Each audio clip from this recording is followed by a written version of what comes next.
Faith can move mountains. Radio Maria 91.3 FM. The voice of truth. Good afternoon, ladies and gentlemen. You're welcome to Our Heritage on 91.3 FM Radio Maria, the voice of truth. My name is Stella Francis. I am your host. Welcome to Our Heritage. Our Heritage is a program cut across Nigerian culture, festival, food, music, dance, location, etc.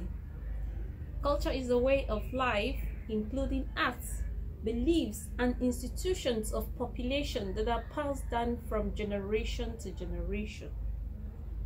Once again, my name is Stella Francis. I am your host on 91.3 FM Radio Maria, the voice of truth. Today on Our Heritage, we shall be discussing cerebral palsy.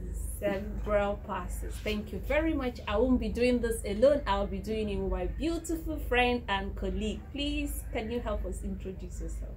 My name is Adaku Stella Sanda.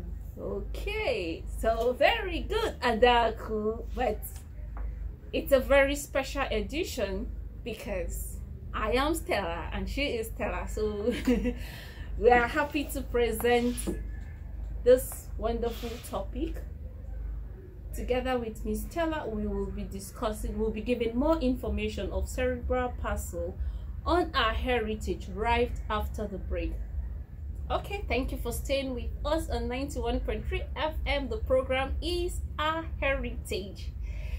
This topic for discussion today is very important, and of course, it's important because a lot of time we misunderstand what cerebral palsy is, and when we see children with such disorder, we tend to discriminate against us. Another reason why it's special is we are talking with an experienced mother. She has experienced it. She knows how it fits. She knows how it pinches. So we will be giving you all this information. If you have a special child in your house that have a special need, and for some reason you think that is expensive because you think that physically he's challenged and putting up resources on him would not be good enough, I am excited to let you know that we have a mother who is experienced and she'll be sharing her story for us. Very importantly, oftentimes people don't want to talk about this kind of story, but I'm so happy that she wants to share her story and she wants to talk to mothers out there who are having children with physical challenges that are battling with. So without wasting much of our time, our beautiful Stella, my namesake, is sitting down here looking beautiful. I will give her the chance to give us a brief. By the way, we won't be looking too much on the science aspect of it. We'll be looking at the physical aspect of it. We would have loved to do that, but unfortunately, we don't have a doctor around. So she will be telling us based on her experience. Beautiful Stella. Yeah, my journey with cerebral palsy started when I had a child. She was preterm.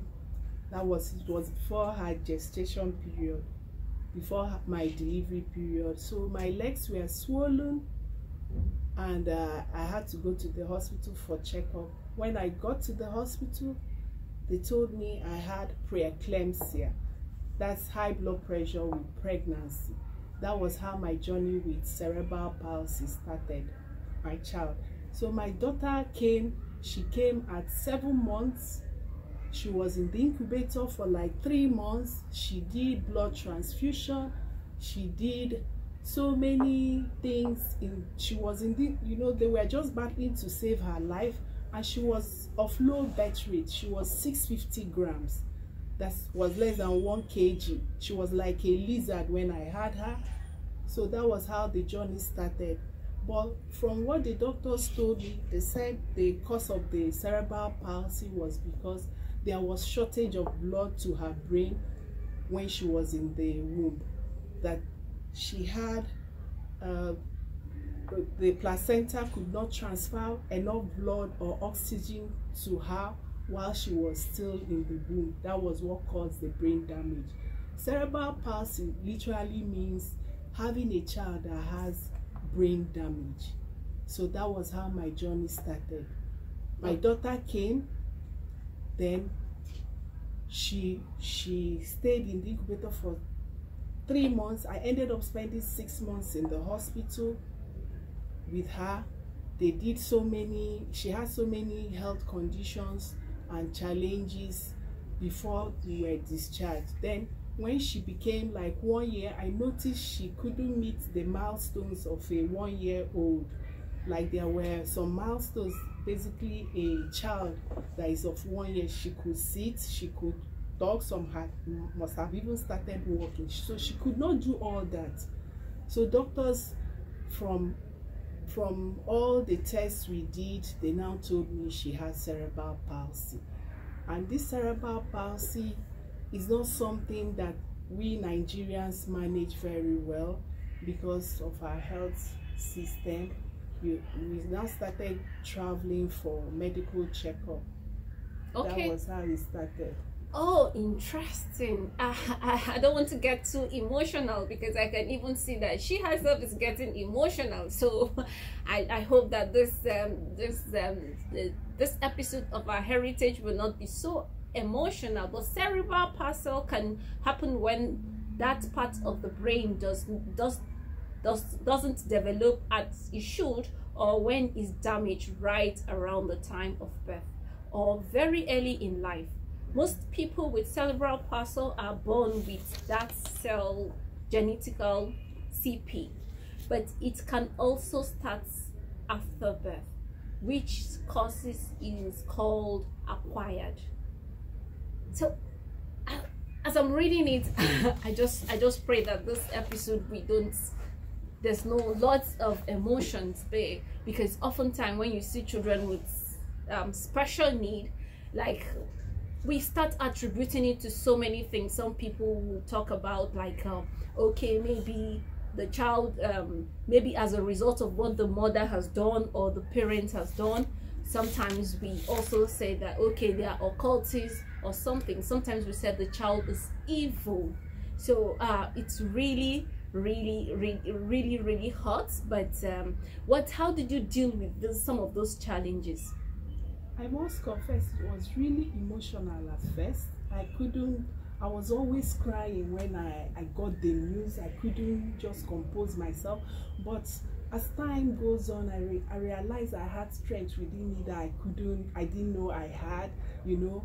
Thanks to the doctors that were attending to me. They were very professional, so they had to sit me down for counseling and tell me this and this is what you're supposed to do. You know, you have to show love to the child.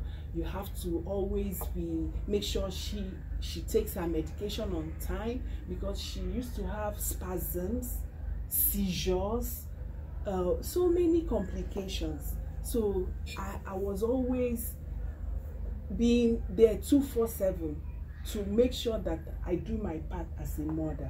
So it wasn't an easy thing. I was always crying initially, but after a while I knew I had to face my cross and I had to carry my cross. Interesting. I like that. That's where Christianity or religion comes to play. Sometimes we just find hope in when we feel hopelessness. In that hopelessness we still find hope because we believe in God. That is very good. But if you're dealing with such situation, or your child have a special need, this is the place to be. Please don't touch that dial. Listen to us. By the time we open our phone lines, you will tell us if you have this kind of challenge, how you're dealing with. And if you're the person who is always discriminating against children like this, or sometimes you just feel they look at them and feel irritated and act a certain way, or towards the mother too, because psychologically I can imagine it's not easy.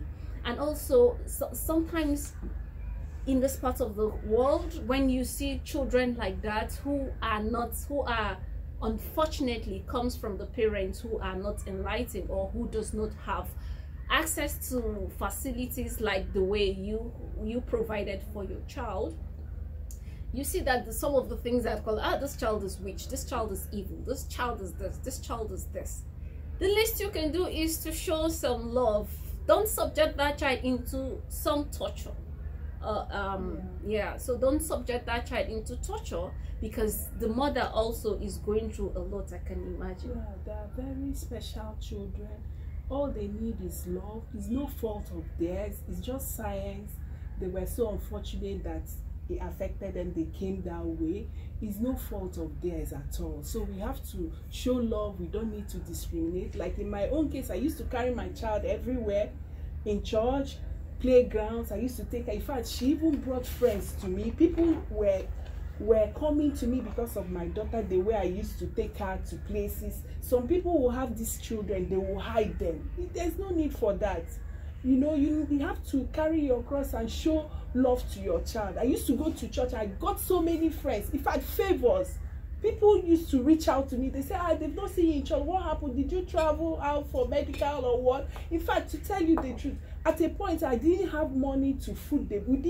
We had spent all we had looking for solution. So some people used to even dash me money. They say, when are you going for treatment?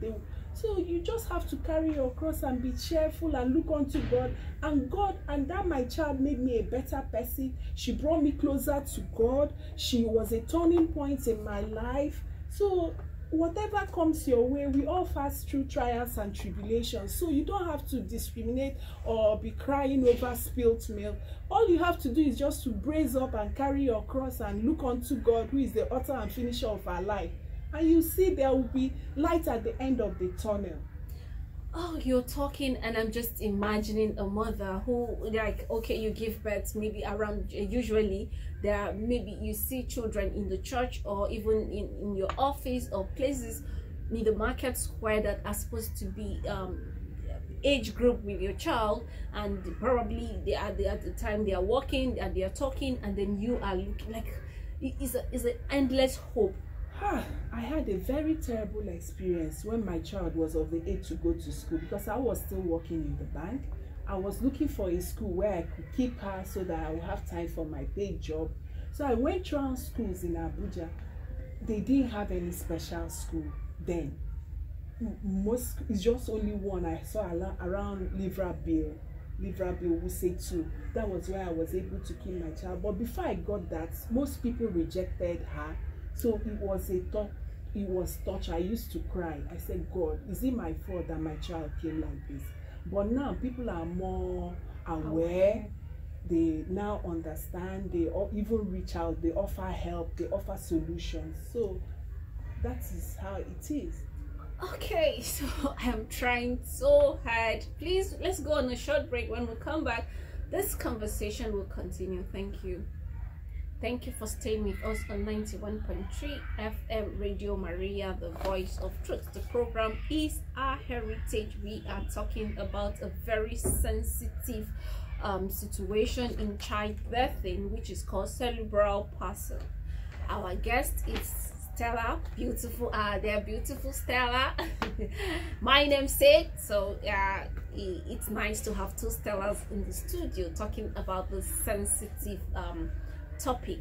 So before we went on that short break, our guest speaker was telling us and was sharing her experience, and of course, because she needed to go to her work, and then she was sorting out for school for her daughter. But she's talking that, and I'm wondering, what was your motivation when you know that this child, I'm sorry to use this word, cannot live a normal life like her mates, and then you were also willing, you still have the mind to go around searching for school and eventually find it and even pay her tuition fee. Yeah, you know, as a mother, we have this motherly instinct. All we want is the best for our children. It's no fault of hers that she came the way she came, but all I was doing was just to give her a basic normal life. I wanted the best for her, so I was going the extra mile to make sure she had the basis, at least to have a normal life to the best that we could provide at that time. So that was my motivation. And such children are very sensitive. They look at you, you can even talk from your voice. They will know you're in the house. They will react in their own way. Maybe they will giggle since they could not talk. You know, they have ways of communicating too. So that was my motivation. I wanted a normal life for her. Yeah, talking about communication. Yeah, children, I'm sorry, children of such nature, yes, they can also communicate even when they don't talk, but I think that you need to pay attention to be able to understand their language. Very sensitive to understand their behavior, their body language, how they react. Maybe if they are not happy or they want you to talk to them, they will be giggling, they will be looking for your attention. There are so many ways you can communicate with your baby. They have special, that's why they are special. So you really have to pay attention to their needs, and you have to be a sensitive mother to know maybe when they are hungry, maybe it's time for them, they will just be making noise, seeking for your attention till you give them their food. Maybe you're walked up or you forgot or something, because they eat intermittently. They can eat like 6, 7, 8 times a day, but in small portions. Yeah. Oh, okay. Wow. I'm sorry. I'm sorry. Yeah, I just wonder, like, you go through all this process knowing that you are just trying to give this child the best. So if a parent out there and your motivation is that tomorrow you are going to you are taking care of this child through schooling, through if you like homeschooling, to all the process, paying tuition fees and paying all manner of bills and giving food, with the intention that the child will in turn take care of you when the time comes, and then you are giving all this care to this child, and you're feeling that sometimes you just pause and like, okay, why am I doing all this? I think you should tap from her strength. I think she's very, very courageous, doing all that, knowing that there's no any benefit attached to it, just giving it to humanity. I think that is something very, very important that we should also look up to, because oftentimes I think that people want to give because they are expecting that they will get from you. As they are giving, they are expecting to collect somehow, not directly, anyhow, indirectly. But you are giving all this attention to this child, knowing the situation. It's really, really commendable. Thank you and well done. So I hope that our listeners are there. You have situations like this. Are you going into any situation? Do you have a child that have a special need? We are going to open our phone line so that you can ask. If you have questions or contribution, you are welcome to ask. The number to call is 081 084 475 18, 081 084 475 18. Call us and let us know what you think about the subject matter. So so when you eventually got to school, because there are no much of this kind of school, I can imagine that the tuition fee also was yeah, it was quite high, but all I was interested in, I was looking for soccer for my own time to face my work, to have time for my work, because the challenges of taking care of special needs children is not that easy and it's not that cheap. Like my own experience, I had house helps, but some of them could not cope because of the spasms and the seizures the children have. When they see them having seizures, they get scared. Some of them will say they are no more walking. So what I did, I had to get elderly women, mothers, like grandmothers, to live with me, and I was paying them, but I didn't mind the amount I was paying because they were the only ones that I felt comfortable leaving my daughter with before going to work. Okay, looking back now, what do you think the as a mother, what are you going to advise to some mothers who are listening now? What are you going to tell them? Maybe a pregnant woman is out there, maybe she's wondering, no, we are not doing this, not to panic, not to make you panic, but we are just trying to look at lives, all look at pregnancy in all aspects, so that when we are pregnant, or we're pregnant women out there, can know the necessary steps to take. Yeah, once you're a pregnant woman, you should not joke with your antenatal. That's number one.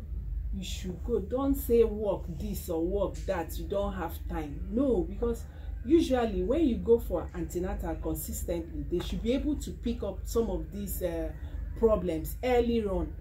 If they pick it up on time, there are there's hope that you will survive, the baby will survive, will even live a normal life. You know, like in my own case, I had preeclampsia, that's high blood pressure with pregnancy. My legs were swollen, so I didn't know, and the high blood pressure was what affected the baby in the womb and what affected the blood supply, the oxygen and all that. So when you're pregnant, you should take good care of yourself and go for antenatal. Don't and take your routine drugs and do all the tests. Okay, so maybe like a career mother. Now let's talk about the career mother. You are maybe at the peak of your career, and then there's pregnancy. Will you advise them to take time to always take break and go to see doctor? Of course, it's your entitlement. Even if you're working in a bank or anywhere, they know that you're supposed to go for antenatal. It's your right as a human being to go for antenatal. Nobody will stop you from going for antenatal. So you should always endeavor to keep your appointments with your doctor. That's number one. You must endeavor to do that, because that is a saving. That's what will save you in the long run. You shouldn't joke with your antenatal appointments with the doctor. Okay, so if you're listening to us, please don't joke with your antenatal appointment. But you're talking, I know you said your motivation was just to give the child a normal life, but I'm still wondering, I really want to ask you this question that I'm sorry, but taking the child, going extra mile, taking the child overseas for medical care, I'm still tempted to say, what was your motivation? Because you know the situation. Initially, I couldn't come to terms with what the doctors were telling me here. I tried to deny the truth. Although the truth was staring at me in the face, I knew I was saddled with a very high, that's the responsibility, and they have told me that their diagnosis. But I didn't want to believe it. I was in self-denial. So I wanted another evaluation to be done. That was how we started going abroad for treatment. We were actually going to an American hospital. So I had an Indian neurologist that was taking care, Dr. Sharma, that was taking care of my daughter. He was the one that told me, although they had told me in Nigeria, but the way and manner he treated her, and the way and manner he counseled me, he gave me hope. He was always telling me that you can do this. All you have to do.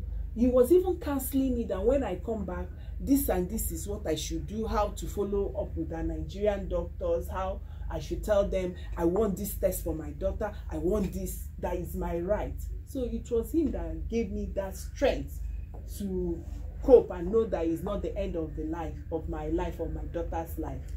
Okay, thank you very much. You're talking, and I'm excited about something that you said, because oftentimes we don't trust what we have in Nigeria, but I'm glad that you made mention that the child was diagnosed even before you took the child abroad. The child was diagnosed with cerebral palsy, but you still wanted a second opinion. And when you went to doctor to seek medication overseas or abroad, if you like, they still tell you the child was still diagnosed with cerebral palsy. So let us not even take our doctors for granted. Yes, they know what they're doing in Nigeria.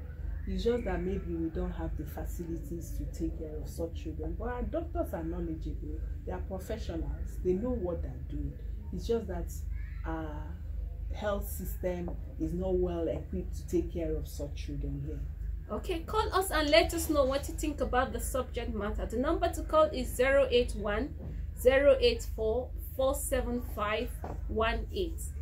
081 084 47518. Call us and let us know what you think about the subject matter. Do you have a child that have a special need? How are you dealing with? There are people out there who are battling with children with special needs. Call us and let us know how you are managing it, and then you never know, you can just be helping somebody who is in need or who is battling with one special need for a child or not. Call us and let us know. And we were talking about how competent our doctors, our Nigerian doctors sorry, I beg your pardon. Nigerian doctors are competent, so let's not take it for granted. When you go to medication, oftentimes Nigerians are, sometimes there's something that is very common in this part of the world. Sometimes someone is sick, and rather than going to the hospital, they dump the person in the prayer house. So I am an advocacy that whenever you're sick, go to the hospital, be diagnosed, and know what is wrong with you. Then you can back it up with prayers. Thank you. There's nothing wrong with praying. Yeah, I know that it's very important to pray, but science has proven itself too. So when we're sick, we should go to the hospital, take our drugs, and also back it up with prayer. Do you agree with me? Definitely, I agree with you, but we have to do the medical aspect first. You know, science is there to help and to guide us. We should not take that for granted. But after science, after going to the medical hospitals or seeing the doctors or whatever, we should also seek the face of God, because God is the ultimate, the final healer. He said he will heal us of our infirmities. He has the final say. He's the God of possibilities. With him, nothing is too difficult to do. So that's the spiritual aspect, but you must do the medical first. Yeah, medical, very important, very, very important. If you're out there, you're sick, go to the hospital.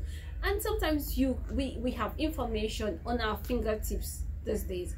If a doctor tells you this is what you have, you can Google it and check. Although sometimes we don't have the right, we don't go to the right site when we Google, but at least the informations are there. Even when the information is not accurate, you can get something. So just be sure that you have a name. If you have fever, yes, if the doctor says it's fever, you should have a name. Don't say that, okay, they have tried everything, you are going to try our local herbs, or you are going to the prayer house.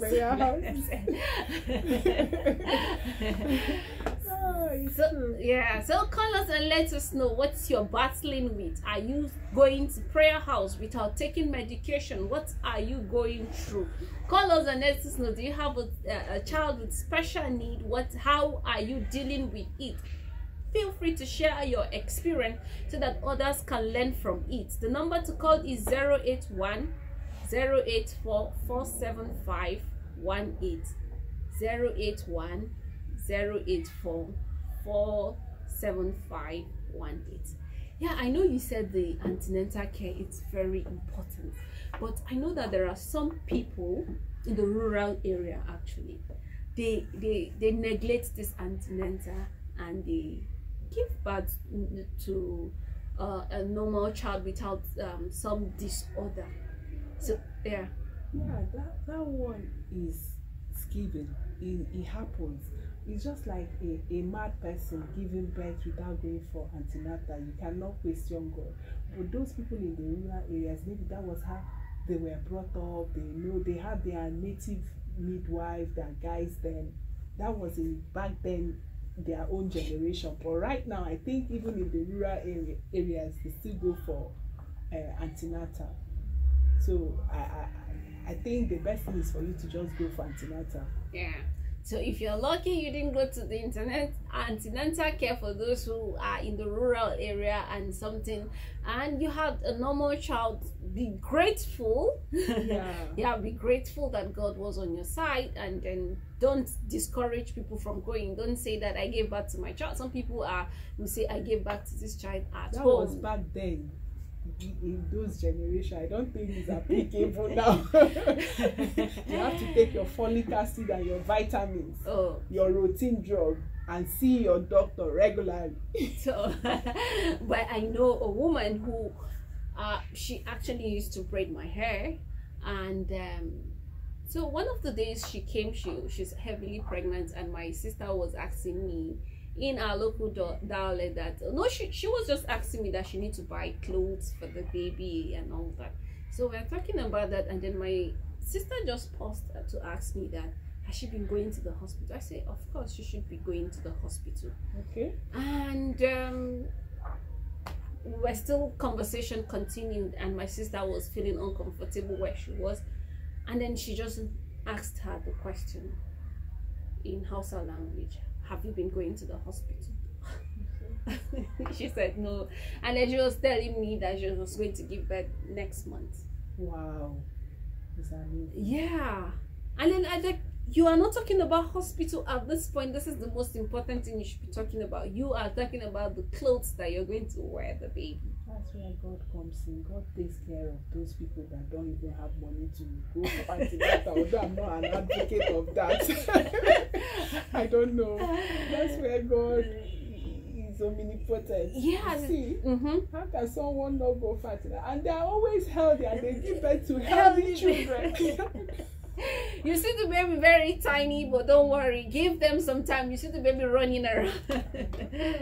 So yeah, and then you are like, okay, no, at this point the most important thing is not the clothes to wear for the baby. It's for you to have a medical checkup and see how things are going with the pregnancy.